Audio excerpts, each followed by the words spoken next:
6 Eggs, 6 Ways, Taste Test. Das Ei hier nennen wir Mayo. Schmeckt wie so ein Eiersalat.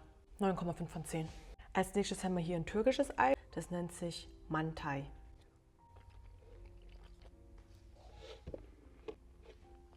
Dieses Ei nennt sich Fry Urken.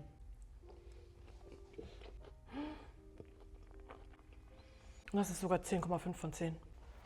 Das war echt sehr lecker. Das Ei hier ist belegt mit Sauerkraut und Marmelade. Cheers. Ah, der Name wäre Sauerkrailade. Cheers.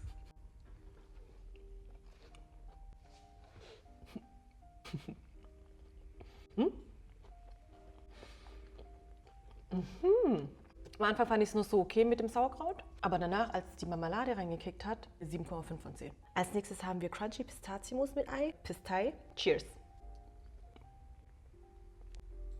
Schmeckt einfach nach einem Dessert, auch wenn das Pistazienmus gar nicht gesüßt ist. Aber die natürliche Süße von den Pistazien. Ich dachte sogar, das wird das Challenge-Ei. Aber jetzt glaube ich sogar, dass das hier das Challenge-Ei wird. Und jetzt kommen wir zum wahrscheinlich für mich schlimmsten Ei. Ei mit fermentiertem rohem Schweinefleisch. Auch bekannt im Vietnamesischen als Nem Chua. Das sieht normalerweise so aus. Ich habe das vor ein paar Tagen das erste Mal probiert und so hat es mir geschmeckt. Also gar nicht. Und dieses Ei nennen wir Dead or Alive. Ich habe so das Gefühl, nach diesem Ei kommen alle meine Eier wieder raus. Ich halte schon meine Serviette bereit.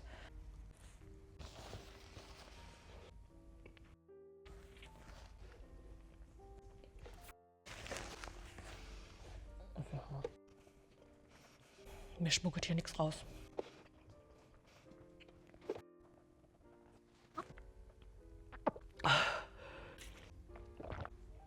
-1 von 10.